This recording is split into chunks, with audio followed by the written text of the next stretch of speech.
This is episode 21 of Objectively Biased. What is going on, everybody? This is Wilder Adams doing a solo episode today. No John, no Riv, a combination of scheduling conflicts and, unfortunately, John being under the weather. Let's all hope he gets better really soon.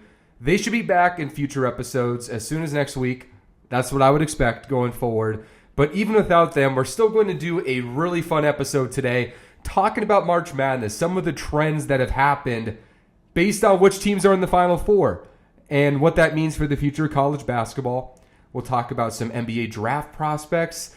We'll talk about some other NBA trends, like who I think the biggest X factor is in the Western Conference. This one player, if he is on the right side of the bed in this postseason, he could really swing things. And additionally, we need to talk about the Chicago Bulls because they keep winning and winning and winning. And there's some players that I really want to highlight on this episode on the Chicago Bulls. But let's get started with March Madness. So the Final Four teams officially, because I just finished watching the Auburn game, all of the number one seeds are in the Final Four this year, which is the first time since 2008 this has happened.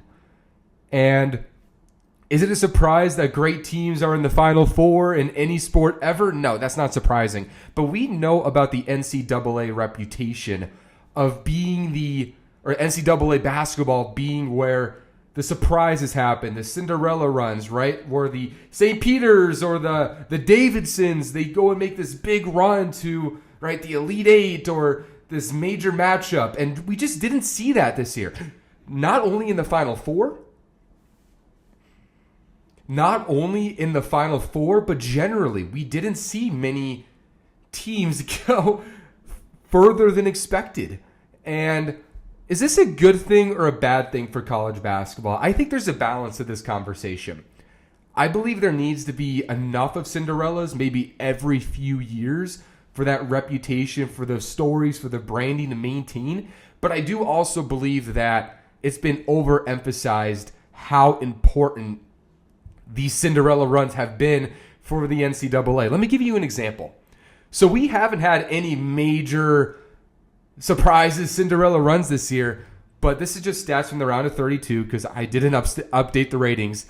The round of 32 just had the best ratings it has had since 1993. And the first round of March Madness was also peaking in terms of record engagement, record ratings. And I think these stats mean a couple things. Number one, I think it means we don't really emphasize the Cinderellas as much in terms of what we really want to watch. Like, we love the idea of the Cinderella run. It's great for branding. It's great for marketing. And I think deep down as people, we love seeing the underdogs win. We love it when somebody overcomes a lot of adversity and ends at the top. We see that in Hollywood all the time, right? Going back to the 80s, like a movie like Clueless where the nerdy guy ends up being nerdy and then makes a popular girl fall in love with him because of his nerdiness, despite he pretending to be this, popular guy based on this deal that they had. But she really fell in love with the nerdy guy and they still end up together at the end. That's what we're usually used to liking in stories, especially in Hollywood. And basketball is very similar to Hollywood, where we love the stories. But I also think there's some real world elements here. The reason why we love the underdog winning all the time is because it never happens in real life, or just it doesn't happen as much as we romanticize in movies. And there's a correlation here with the NCAA because as much as we love St. Peter's going and winning 3 games in March Madness and going to the Sweet 16, we still want to watch Cooper Flagg. We still want to watch Zion Williamson. We still want to watch the best names in the country go really deep into March Madness. That's what we're naturally attracted to. We want to see the best. We want to see the top athletes, the top performers, the top programs that have the widest range of audience members following them. That's what actually produces ratings, right? Buffalo Wild Wings loves the St. Peter's story because they are getting a really good story that they can connect their product to and say, look, you can overcome adversity if you're associated with us as well. That is a great idea. But in reality, In the real world, we're still naturally attracted to the great markets. We would rather watch high-quality basketball, the high-quality programs, in the NFL, the Dallas Cowboys, the Green Bay Packers, the NBA, everybody watches the Lakers or the Celtics, even though deep down we all romanticize a team like the Detroit Pistons overcoming adversity and winning the finals. Like, do we really think the bad boy Pistons in 2004 was better for the NBA than the Lakers winning another title? I don't think any of us would think that, but we love that the bad boys did win a championship because they didn't have any superstar, because they were the small market, because they were overlooked, because they were a defensive-minded team and not offensively. Those create the best stories that go beyond the actual ratings of the product. All of it's the same, and all of it translates to the NCAA. We all like the best athletes, the best players, the best brands showing up in March Madness. It's really bad for the NCAA when Duke or somebody else gets knocked out. We don't want that. So I think this March Madness, the growing views, the growing ratings, there's a huge correlation between the best athletes and the best programs going far versus not. That's the difference here. And I think going forward, there's a balance. If they completely lose that reputation of you can be a Loyola Chicago and make the Final Four, there is a little bit of magic that goes away with that. But the frequency in which it happened, I think we were at a point where the more it happened, it wouldn't necessarily benefit the brand. We need those big markets to show up in those biggest stages on a consistent basis. And I think the numbers this year suggested that. And going forward, we're definitely going to see more of that because of the NIL, because all of these big programs already had the advantages in funding and coaches and all the things that intrigued athletes. But now with the NIL, there's more money for the players to associate with a Duke, more so than it is to associate with a Davidson. Because players are making money. They're all essentially professional basketball players. So we're probably going to get less of these big-name prospects like Dylan Harper and Ace Bailey going to Rutgers. I think that's going to happen less often going forward. Or, of course, John Morant at Murray State, even though he wasn't a highly touted prospect. So because of those things, I do think there's going to be less predictability in March Madness, more unpredictability, and that's great for our brackets. Somebody's eventually going to get that 64 team prediction correct with the proper prediction in every round. It's going to happen eventually, and I think for anybody who's in the March Madness bracket thing, it's great for them. But yeah, I think we're just this year with March Madness, I think is a start of what is to come, and I think overall it's a net positive. We're just going to have less unpredictability. We're just going to have more of the superstar athletes being in the biggest stages, the big market teams, the great regular season teams. They're just going to be in this platform more. And hopefully there's a Cinderella once in a while, but I definitely don't think this is a bad thing for the NCAA in any stretch of the imagination. Now let me transition to Duke now, one of the Final Four teams, one of the number one seeds, of course. They took down Alabama the other day. They took down Arizona, and it is the most NBA draft prospect loaded team in the entire NBA. And let me start with Cooper Flagg here because we all talk about Cooper Flagg. He's the best prospect in the 2025 NBA draft. And throughout the year, especially earlier in the year, I was wondering, is it actually Dylan Harper who's the number one prospect? Or, is Cooper Flagg actually as good as people advertise? But the moment he turned 18 years old, he's been by far the best player in the country. And now we are going to have some pretty nasty conversations about Cooper Flagg. He didn't play as great against Alabama, but he was fantastic against Arizona. Legitimately one of the best freshman games I have ever seen. Cooper Flagg just completely controlled that game. Offensively, he was getting everything he wanted. Started slowish, but then he just started creating his own shot in the half court, was getting to that mid-range shot, getting to the rim, was feeling that jumper. The connection between he and Malwatch was phenomenal, and he just completely controlled the game. I don't want to make this comparison, but it felt like a LeBron type game where you had this big hyper wing with all of his versatility, who dominates you with his overwhelming physical prowess, but also just the skill level, the maturity at his age, making the right decision every time. There's not really an alternative. It felt like LeBron. That's how good Cooper Flagg looked. He looked like LeBron James that game. And I think when we compare Cooper Flagg to other prospects, people will get mad at the LeBron James comparison for Cooper Flagg, but I do think it needs to be mentioned more. I mean, think about it. Anthony Edwards got compared to Michael Jordan pretty much all year last year. Kobe Bryant got compared to Michael Jordan. Why can't we compare somebody to LeBron James? Cooper Flagg's decision-making, I think he's going to develop into this point forward type in the NBA. Maybe not quite the playmaker as LeBron, but somebody who can really operate your offense. Somebody who can get to the rim because he's a freak athlete. Somebody who has a high IQ, the defense, just the maturity at this age. Cooper Flagg is possibly the most polished American prospect we have seen since LeBron James. And the archetype comparison, it's night and day. It's so similar, how similar they are as prospects. And you also consider the fact LeBron James, he left high school to go to the NBA draft, right? He didn't get that extra year of college. And Cooper Flagg kind of did the modern equivalent to that by graduating high school a year early to go to college. And if he was born 10 days later, he doesn't become draft eligible. So like LeBron James, Cooper Flagg is almost as young as you can be for a draft prospect, yet he has this unbelievable maturity. When we saw him at Maine in the AAU circuit to Montverde, it was just clear as night and day that his polish, his two-way ability, his intensity, his 6'8" frame, it was different.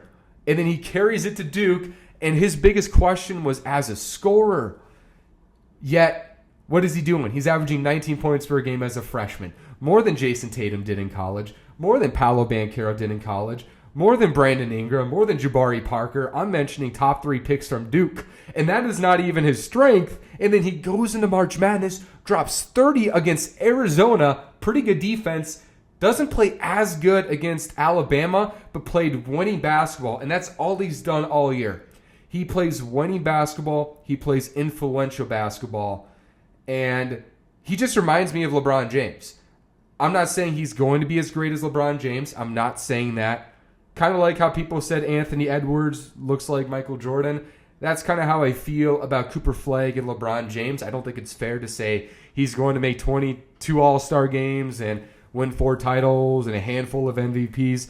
But I think Cooper Flagg is the best American prospect since LeBron. And if he gets the job done against or just wins the national championship, I think he surpasses Anthony Davis as a prospect. And obviously, Anthony Davis, people will say to me, James, you didn't see him. You were 9 years old. Dude, Anthony Davis was one of my first memories in college basketball. And he coming into the NBA was this defensive prodigy who just game-wrecked games defensively. And Flagg can't do quite what Anthony Davis did defensively, but Flagg still could do defense. And his offense was way ahead of Anthony Davis at the same stage. And I just think looking back in hindsight a little bit, I think Cooper Flagg has more of an it factor compared to Anthony Davis. So that's just where I stand on Cooper Flagg right now. I think he's that level of a prospect, and I just compared him to LeBron James. Cooper Flagg reminds me of LeBron James. I feel bizarre saying that, but that's how good I think Cooper Flagg can be. And when you compare him to the last 10 number 1 overall picks, you compare him to a Zion Williamson, he's a better prospect than Zion. The half-court creation, the physical dependability. I think Flagg, outside of LeBron James, is the best American prospect. The only prospect in the last 10 years who's not worse than Cooper Flagg is Victor Wembanyama. Wembanyama is the only prospect better than Cooper Flagg, in my opinion, the last 10 years. But everybody else, I'm taking Flagg over all of them. And I think going in this final stretch of March Madness, the Final Four, I think he's going to continue cementing that level of talent. I also want to talk a little bit about some more Duke prospects. So Kama Maluak is somebody that isn't talked about enough because Obviously, he came from Africa, came to the NBA, not very known, and you look at the volume stats, and it doesn't look like he would warrant being a top draft pick because he's not putting up these insane numbers, but you just watch him play. Like, you watch the Arizona game, or not the Arizona game, the Alabama game, drops 14 points, 9 rebounds. He's shooting 87% on March Madness, and he is an absolute game record defensively. He's 7'2", 7'6" wingspan. He looks like a mammoth on the floor, and he has a really solid IQ for a player who's considered a raw prospect. He knows where to be. He uses his length. He is nimble. He can switch out on a Caleb Love and hold his own a little bit. He's agile. He is highly efficient. He's a lob threat. And I think he's one of those players, kind of like Joel Embiid. I'm not going to go from comparing Cooper Flagg to LeBron and then Common to Joel Embiid because Embiid was more polished at the same stage. But kind of like Embiid, I think there's more to the toolbox for Kama Malwak to be a really good NBA player because he's got really good touch. He's shooting nearly 80% on the line. You watch him in Africa, he can hit a three. I mean, he nailed a three early March Madness, and it looked good. Duke just doesn't need him to do that. They have all of these guys who can create and shoot. They just need him to be the guy who gets, really good gravity off of Cooper Flagg, and then boom, it's a lob. That's all Kama Malwak needs. But when you look at his frame, his switchability, like I said, his better IQ, and I think the jumper's coming along. I think he's got really good hands, really good touch. That's somebody who has the foundation to add skills on top of skills, on top of the fact that I think he is day one in the NBA going to have an impact as a defender, as a lob threat, as an efficient decision maker. I'm literally referring to somebody who I'm saying has a high floor and a star level ceiling, which is why I would consider Kama Malwak a potential top 3 pick in the 2025 NBA draft, because you compare him to a guy like Ace Bailey. Ace Bailey's floor is super low. I think Kama Malwak's ceiling is way high, or floor is way higher, and the ceiling isn't that far off, because what if Malwak becomes this 7'2" game wrecker on defense who can hit threes, make connected decisions, have a little more on-ball stuff than we can imagine? That's a guy who can be a freaking game wrecker, especially if he can control the paint defensively. And then like VJ Edgecombe, you can say, also, you just bet on the size of Kama Malwak. I mean, if you're going to fail betting on players in the NBA, bet on a 7'2" guy with a 7'6" wingspan over the 6'2" guy every single day of the week. Kama Malwak is a potential top 3 pick in the 2025 NBA draft. And also, we saw Concanupal, and he doesn't have the same ceiling as a Kama Malwak, but he definitely screams really high NBA floor. Somebody who can really shoot open threes, make really good connected decisions. When you need him to carry your team, like what they needed in the ACC tournament, he can win the MVP of the tournament. He can drop 20 against Alabama. Somebody who just isn't the best athlete, might not have the tools to be a star, but somebody who can really just create offense and be a smart basketball player. He kind of comes off as somebody who can play with stars and also have the ball in his hands. And in the NBA, if you have somebody who can play off of other stars, play off your Luka Doncic, play off of other players, but also be a guy and just say, look, man, I can shoot a three. I can shoot a three once in a while. That is a very valuable asset in the NBA. So Duke's the one team that has 3 top 10 picks in the 2025 NBA draft for the remainder of the tournament. And for that reason, with their size, with their length, with their depth, with their top-end talent, how can you not pick this team to win the national championship at this rate? Especially if Cooper Flagg does LeBron James stuff. Yeah, I know I'm going to hear people say, like, you compared him to LeBron? Yeah, I did. So, yeah, Duke is a very interesting team. Other guys who stood out to me. So another guy who I really like, and I think is going to end up going top 6 or 7 in the 2025 NBA draft, it's Derek Queen out of Maryland. He is a prospect I've had a tough time because, he doesn't appear to be the best defender be in the best shape, be the best shooter. And usually players like that, they don't work in the NBA unless they're like Alperen Şengün on offense and they're just an absolute god at what they do. That's what they need to be. And Derek Queen, he's just one of those dudes where I'm just going to bet on him just being really good because he just looks good at basketball. He's one of the most polished offensive big men we have seen in recent college history since like the Karl Anthony Towns, Jahlil Okafor types. That's the level of polish Derek Queen has because he has the amazing footwork. He can really shift gears. He can really handle for his size, get to the rim, get to his little post hook. He can hit game winners, right? The one-legged game winner. He has unbelievable body control.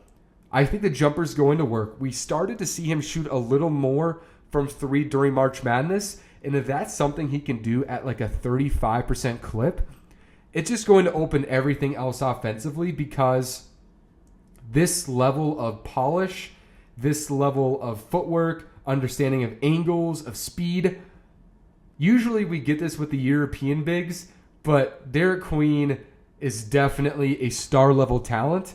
And somebody, if he goes to the right team, I think could have an Alperen Şengün type impact pretty early in the NBA. So I really liked what I saw from him. And, you know, one prospect I really liked during this process was Jace Richardson from Michigan State, but had some ups and downs. Didn't really have a great finish to his Final Four game against Auburn. But, I mean, this is a guy who I also would consider a potential top 5-ish pick in this draft if things go right. He is small, and he didn't have the most eye-popping stats as a freshman.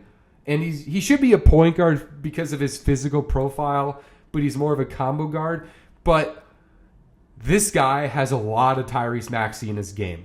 He has the change of speed, the quickness, the shifty handle, tough pull-up. I mean, he had a breakout game last month, I believe, and he dropped 29, and that was given opportunity. And then ever since he had that opportunity, he took off, and he was giving them almost 20 a game for the rest of the year. And he still dropped 20 in the Sweet 16 as well. And he's one of those players where, remember I talked about with Concanoople, he's probably good enough to have the ball in his hands, but he's also efficient off of it.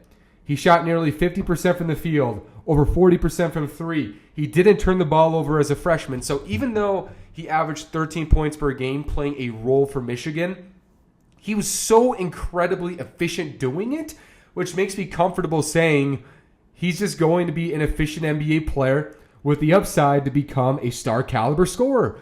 And he's a good defender, really good defender, despite his size. He plays really hard, good feel, the son of Jason Richardson. So he has the NBA background. And even when you look at, so for the people watching this, let's go and look at tankathon.com because it'll show you just how impactful he can be just by the pluses on strengths and minuses on weaknesses, okay? Look at my phone right now. Let's see if I can get the focus on. That's Jace Richardson's pluses and minuses. So literally, he's a massive plus on everything except steals. I'm just going to bet on a player like this. He's going to be 18.7 years old on the day of draft day. And he's just a prospect I love. So the story of this part of the show, definitely bet on Cooper Flagg being a superstar. I am not special for saying that. Kama Mauwak should be considered as a potential top 3 pick. But also don't sleep on Jace Richardson because he's one of those, despite being small, high floor, high ceiling. And Derek Queen is the most polished offensive American big we've had since Karl Anthony Towns / Jahlil Okafor. I see a lot of Jahlil Okafor in Derek Queen, but I do think he's more modern than Okafor. So I do think he has a better chance of working in the NBA than he did. So, yeah, the NCAA tournament's been ridiculous, and I'm excited for when the boys get back on the show and we can talk about that. Okay, now it's time to talk about some NBA for the rest of the show. And there's 2 topics I want to get into. So first of all, I'll start with a more general topic for a team that's honestly been the most surprising team post-trade deadline, and that is the Chicago Bulls.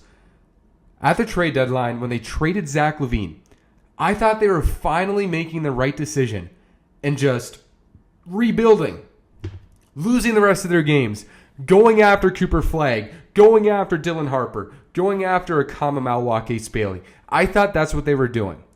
And like what the Chicago Bulls do, they just never do what you expect them to do, but oddly, this is the first time in 7 or 8 years where when the Bulls don't do what they probably plan to do, positive trends come from it. Ever since the NBA All-Star break, the Chicago Bulls have a top 10 record in the NBA without Zach LaVine. And I don't think this is a Zach LaVine doesn't impact a winning thing. By the way, the Bulls just beat the Sacramento Kings. But I do think there's two really interesting trends with this team that are really positive for its future, actually, because the two players who have been the foundation of this turnaround this season have been arguably their two most valuable young players on the team, Josh Giddey and Montas Buzelis. And let me talk about Montas Buzelis first, because in the 2024 NBA draft, he was the weirdest prospect in the NBA draft for me to evaluate, because he came into the season, I had him as my number 2 prospect in the draft behind Stephon Castle. The Stephon Castle part of the draft worked out for me. A lot of it didn't, but that part of it worked out for me. And watching him in the G League, he looked physically overwhelmed. He got hurt, struggled with efficiency, couldn't hit a 3, wasn't clearly great at anything. And obviously he's hyper vertically gifted, but he wasn't strong. He was upright. And I had a tough time watching him and saying, this guy is a top 10 pick, top 5 pick in the 2024 NBA draft. So I think he moved to like 13 and 14 on my draft board. I was lower on Montas Buzelis, but he has had some signs this year that are legitimately special. Like, I mean, when I say special, he has the highest ceiling in the 2024 NBA draft. The best version of Montas Buzelis is going to be the best player from this draft class. He has shown this profile of being this 6'10" guy who has an unbelievable handle for his size. He has great creativity with the ball in his hands despite being upright athletically. And he compounds that being this vertical freak who can posterize you, who is working on his jumper. He's not a good three-point shooter, and a part of why I had him number 2 in 2024 going in was because I thought he could shoot, but he couldn't, and he still can't really shoot. But he's starting to make more shots.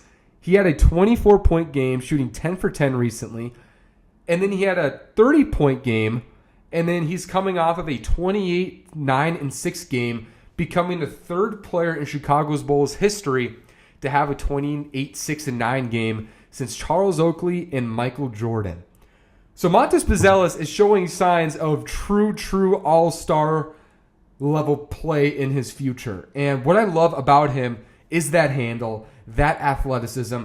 He's got a ton of skill, but most importantly, on top of that, he has this freaking F you, I am going to show it to you factor that is so fun and captivating. Usually when you bet on raw prospects, it's usually a guy like Giannis who isn't good at basketball yet, but he wants to be great, and you can tell he has the physical tools to be great. Montas Buzelis is not Giannis.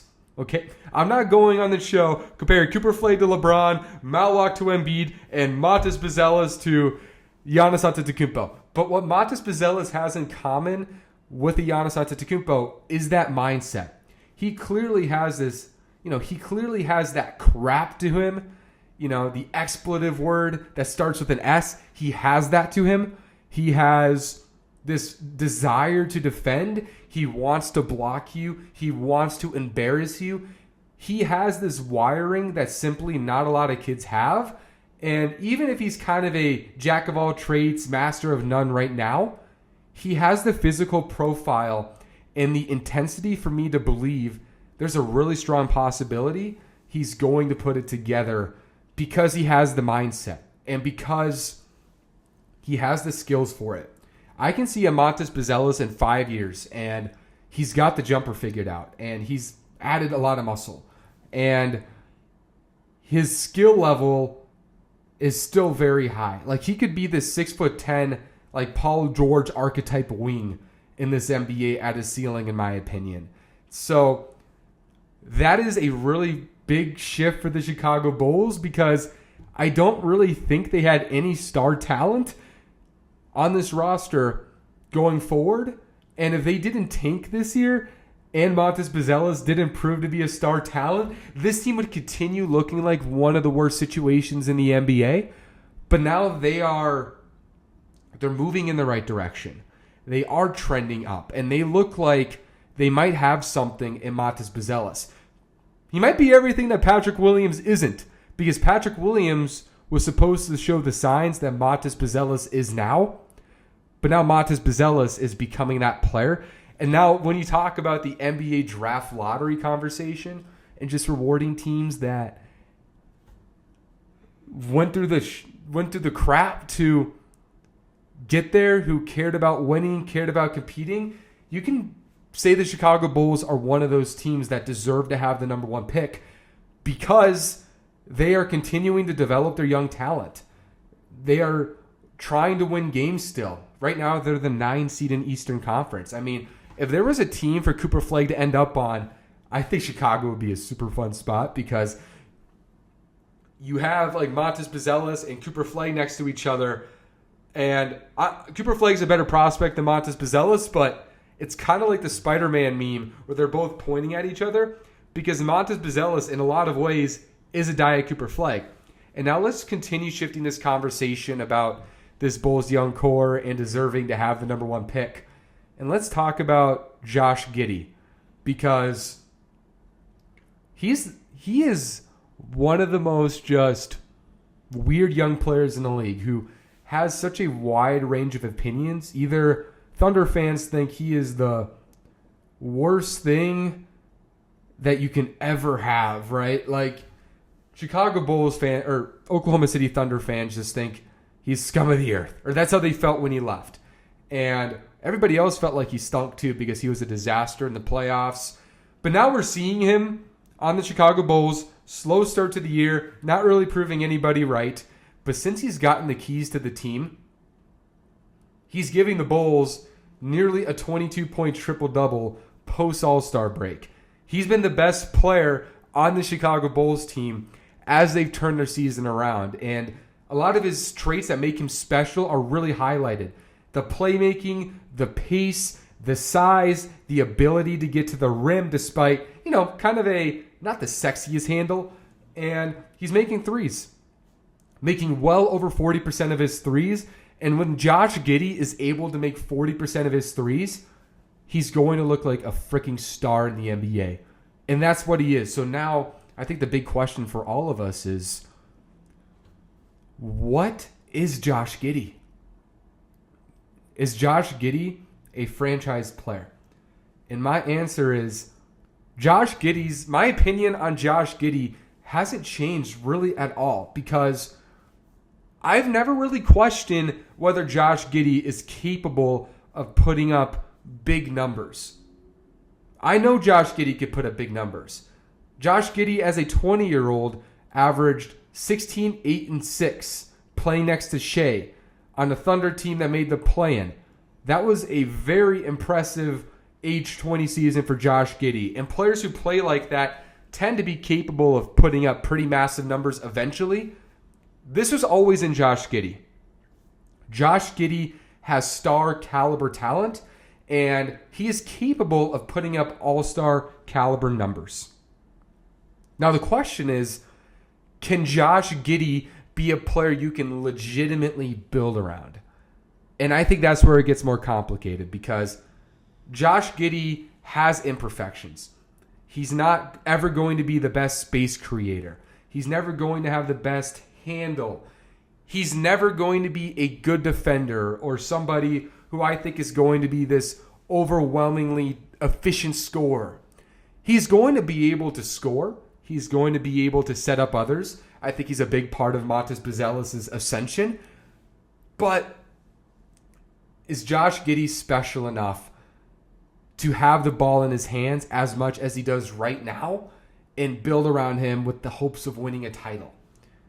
Until things change, my answer to that continues to be no. Now, if Josh Giddey shoots 45% from three and doesn't turn over the ball, like he's kind of done lately, if he does that for a long period of time, we can maybe have different conversations, but I'm still skeptical about the shooting a little bit. I'm still skeptical about, can he be efficient enough to combat Jalen Brunson, Jason Tatum, Giannis, Luka Doncic, Shai Gilgeous-Alexander, Anthony Edwards, Victor Wembanyama. I don't think he's at that level. And that's only compounded by, I don't think he's ever going to be a good defender. And now, okay, let's just say we all accept the fact or the idea that Josh Giddey isn't this number one caliber player. Can he be a number two? Can he be a number three? Can he play off of a Luka Doncic? I still think the answer is no. We saw him next to Shai Gilgeous-Alexander. Last season became a huge shell of himself after having more of responsibility the year before. When Jalen Williams and Chet Holmgren ascended, he was not the same. And then you look at Chicago, the first half of the year with Zach LaVine, he still wasn't a very impactful basketball player. It's not a coincidence that the moment Zach LaVine leaves, Josh Giddey elevates. So if Josh Giddey is one of those players who might not be a great playoff performer as we've seen so far, can't be a number one, but also can't be this complimentary star, he becomes this weird tweener, kind of like a Sabonis type who, can make a lot of money, can get individual accolades, but if you're actually trying to build around him, I don't think Josh Giddey, you can seriously build around him. So my long-term skepticism on what Josh Giddey is for the Bulls is still there. If they want to be the 6th seed someday and just be competitive and let him run the offense, and in his prime he's putting up 22, 9, and 7, making all-star teams, sure, have at it. Josh Giddey's capable of that. But I don't think Josh Giddey right now can truly be a player you build around, which makes him a very funky player to build around this offseason, because the Bulls have to decide this summer, do they want to pay him or do they not want to pay him? And I think they're going to pay him because Alex Caruso, they traded him for. But the money is going to be very interesting because I think Josh Giddey is building his case to get a max contract, but I wouldn't give him a max contract because similar to where they were with Zach LaVine, I think they're kind of stuck building around a Josh Giddey. So the Bulls have a very interesting case this offseason. Now, if he signs something like what Alperen Sengun did, $34 million, $36 million a year, I think that's fine. And I think he's shown enough to see whether he can become a complimentary star. But my questions about Josh Giddey still remain. But overall as a player, there's no doubt his stock has risen, but the questions remain the same. The Western Conference, we talked about it in recent episodes. It is the most tight it has ever been in recent years. From seeds 2 to 8. When you look at the Rockets, look at the Grizzlies. If they just fired Taylor Jenkins. I want to talk about that with John and Riv next week. But the Rockets, the Grizzlies, the Nuggets, the Lakers, the Timberwolves, the Warriors, so tight. Such a small gap. And I think any of those teams can beat each other. And I think a couple of those teams could beat the Thunder, as a matter of fact. But the one team I haven't really bought into has been the Houston Rockets. And that's because I've never really bought into their top-end talent being enough for winning deep in the playoffs. But I've watched Jalen Green recently, and I think I've been watching him on the right night lately because every time I've watched him recently, he is dropping 34 efficiently, and he's making these jaw-dropping highlight-level plays. And, in the moment, you're kind of like in your emotions, and you're like, oh, wait, Could Jalen Green actually do it? But I've seen Jalen Green for 5 years. I'm familiar with your game, as the great Shaquille O'Neal likes to say. Jalen Green is one of the most unimpactful, or not, words. He is one of the most inconsistent young players in the league. He can drop 34 and be highly efficient and be dominant and close a game, and he can also be a disaster who's shooting 2 for 15 and not defending a traffic cone and not somebody you could play late in games. And that's not usually a perfect player to be the best player on a number 2 seed, but the Rockets don't really have any choice because Alperen Sengun, in my opinion, can't be that dominant playoff scorer. Fred VanVleet can have moments, but he can't do that. Ahmed Thompson isn't ready. The number 2 seed Rockets, if they prove to be a legitimate number 2 seed, it's because Jalen Green is absolutely dominant. It doesn't matter that one night he looks like what all the haters say Bronny James is, or the next night looks like 2001 Vince Carter. The Houston Rockets need 2001 Vince Carter from Jalen Green. If he can do that, and they're defending at a super high level, and they are playing 8-9 deep, and they're just overwhelming, and Jalen Green, kind of like Ja Morant year 2, or Jamal Murray with Nikola Jokic a couple years, can legitimately rival a tier 1 caliber perimeter star, that changes everything for the Rockets. But it has to be Jalen Green because nobody else on the roster can do it. So Jalen Green is single-handedly the most interesting player this postseason in the Western Conference. If he can play to the level that he is able to play on the right night, the Rockets can beat anybody in a series. But if he isn't, the Rockets are legit pretenders. So we have to stay tuned for the Houston Rockets because I do think that they're one of the most interesting teams to watch in this postseason. You know what? I will highlight the Memphis Grizzlies a little bit because we do have to talk about Taylor Jenkins being fired. And the 2024-25 season has been a year of just unpredictable things. And I think Taylor Jenkins is one of the 3 or 4 most unpredictable things that has happened this season. That firing, did not see that coming. The only thing I know for sure I saw coming less than this was the Luka Doncic trade. Anything else is shocking. There were no reports about it. The Memphis Grizzlies are, they've been falling off recently, but they've been consistently a pretty high seed in the Western Conference.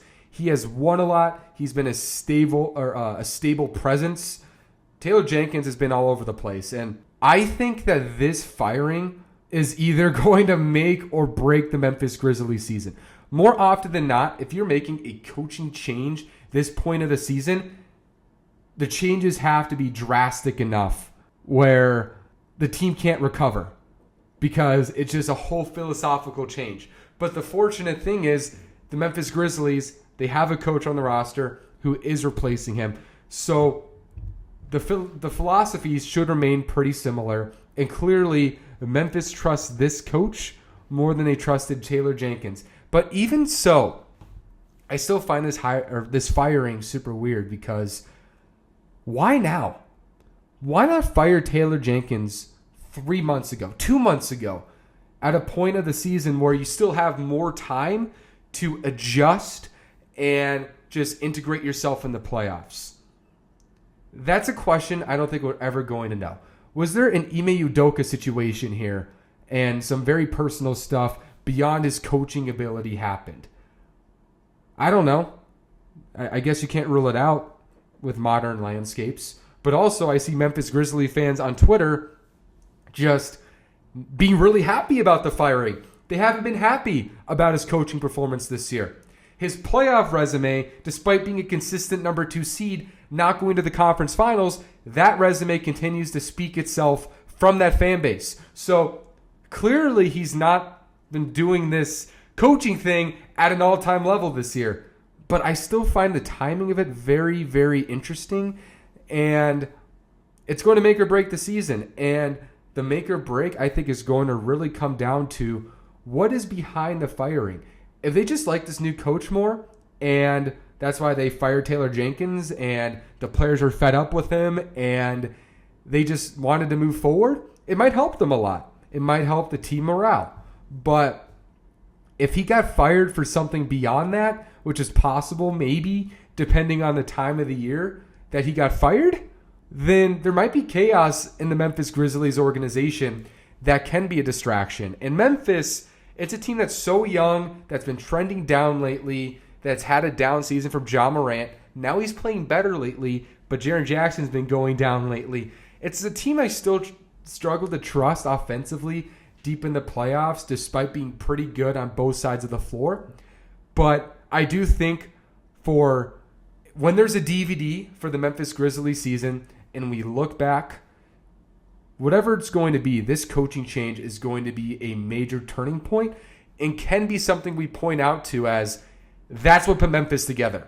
Or, okay, now Memphis, we know they were cooked. And now the playoffs shown that. So Memphis is going to be very interesting this postseason. That does it for episode 21 of Objectively Biased. Thank you all so much for sticking with me on this solo episode. We should have the full crew back as soon as next week, and we'll move forward with some exciting content and get super exciting guests. We had Alex Hoops on the show last week, and we're only hoping to get more. So thank you all so much for watching this episode, and we'll see you next week.